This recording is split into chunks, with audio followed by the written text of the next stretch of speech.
Autre outil de télétravail à distance qui permet de réunir rapidement, qui fonctionne bien, qui prend les charges réseau, c'est Discord. Discord, c'est un logiciel qui est gratuit. Attention, Discord, c'est un logiciel très intrusif qui ne se quitte pas facilement. Je vais vous montrer tout ça. Là, je viens de le télécharger, pardon. Donc, je vais l'installer. J'ai fait exprès de me mettre sur un ordi où il n'est pas installé, comme ça, on va faire les étapes ensemble. C'est assez rapide à mettre en œuvre. Donc là, j'ai cliqué sur l'installeur, il va me demander de l'installation. Voilà, hop. Ça arrive.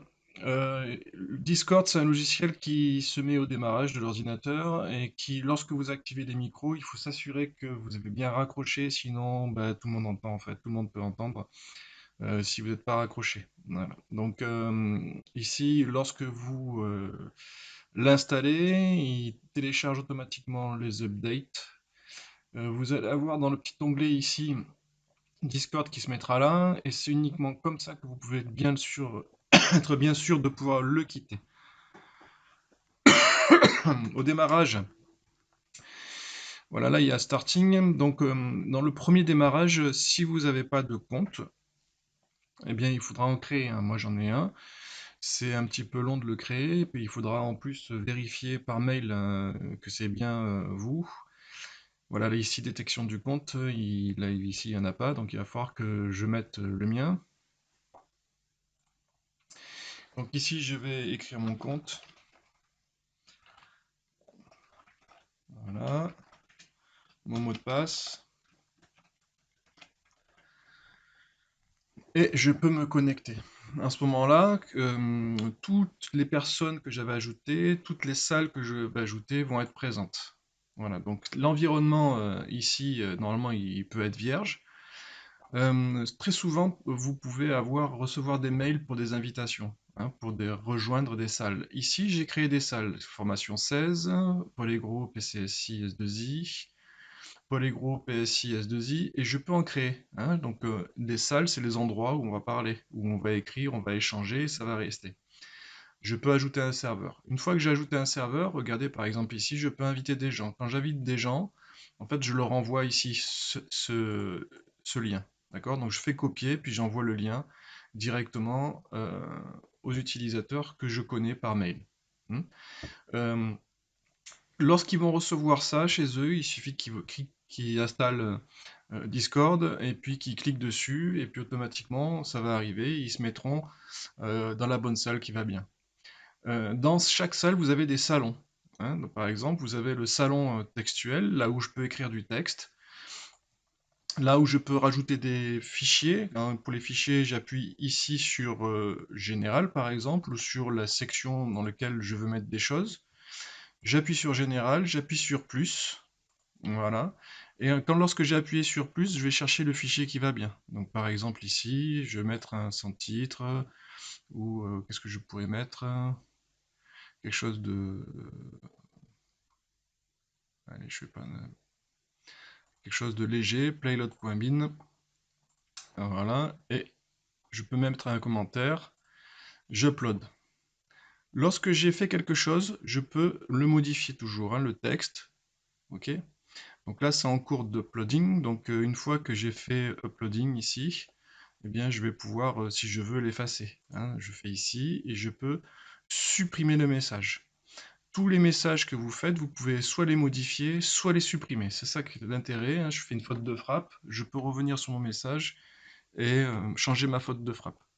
Donc ça, c'est tout ce qui est l'échange texte avec le groupe des personnes. Alors les personnes qui sont en ligne sont là, et puis voilà, dans la salle, ils peuvent interagir. Si maintenant vous voulez parler, eh bien vous allez dans les salons vocaux. Général, c'est pareil, dans chaque salon, vous pouvez rajouter des sections dans lesquelles les personnes peuvent parler. Là, je suis général, automatiquement, j'ai compris, hein, voilà, automatiquement, il y a mon micro qui se met en marche. Vous avez un petit ici, vous avez un petit délai, et au fur et à mesure, voilà, vous pouvez, voilà, sur du vert ou sur du jaune. Plus vous serez rouge, plus vous aurez des coupures, comme dans un téléphone. Plus vous serez orange, et vert, plus le signal sera bon de ce que les autres entendent. Si vous voulez couper le son, ben vous appuyez sur déconnexion. Et là, vous sortez en fait de cette salle vocale.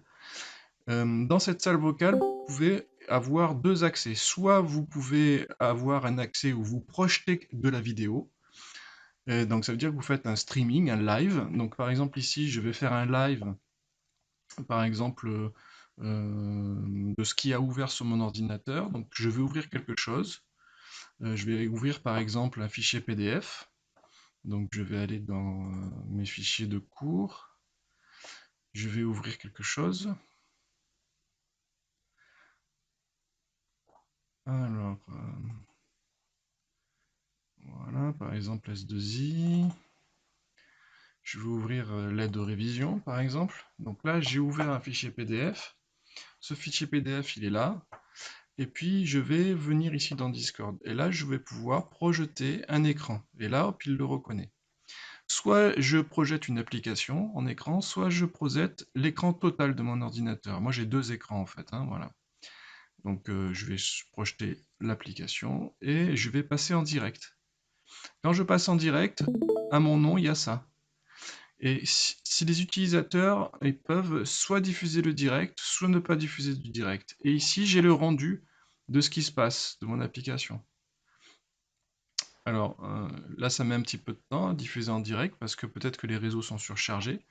Mais voilà comment ça fonctionne. Voilà. Donc là, ici, si je retourne moi là-dedans et que je descends un tout petit peu, eh bien, avec un petit peu de délai, hein, je vais avoir cet écran-là qui va descendre pour les utilisateurs.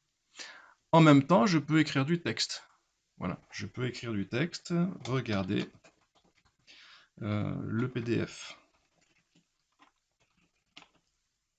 Si j'ai une tablette à iPad ou quoi que ce soit, ben, je peux la connecter et puis faire apparaître l'écran et interagir, etc., etc. Si je veux supprimer ce direct, ben, je viens ici et puis je vais venir supprimer le direct, c'est-à-dire arrêter le direct. Pareil ici, hein, je vais changer d'écran ou je fais annuler et je peux couper, je peux me déconnecter. En me déconnectant, je suis sûr que le micro ne va plus interagir. Ça, c'est très important.